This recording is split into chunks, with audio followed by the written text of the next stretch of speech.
Feeling anxious?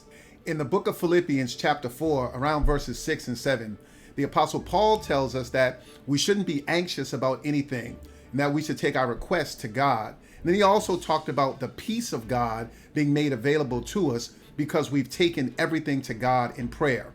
You know, anxiety is something that impacts not just those who call themselves Christians, but also people who are outside of the church. When we don't know what tomorrow brings, when we don't know what the situation is going to be like, it puts us in an uneasy sort of state.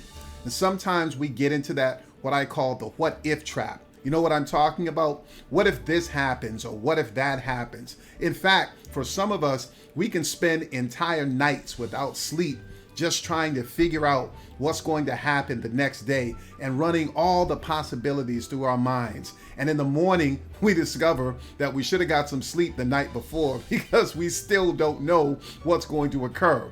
But the thing that I love about this particular passage of scripture is that Paul lays out a blueprint for us to ensure that we're not anxious. He says that we can take our requests and make them known to God. Now, it's interesting that this passage of scripture does not say that if we go to God, that God will tell us what's going to happen in the situation or circumstance. That's not there. But what it does say is that when we go to God, God will give us peace. And you know what? Even when we don't know what's going to happen, there is a peace that can come from God that can make you be satisfied one way or another.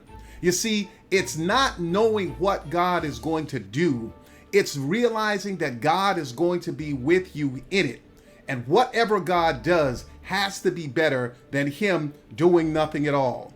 Listen, you don't have to be anxious. You've got a God that's on your side. You can take that situation to him. You can pray about it. And even if God doesn't calm the potential storm, he can give you peace in the midst of the storm so that you don't have to panic.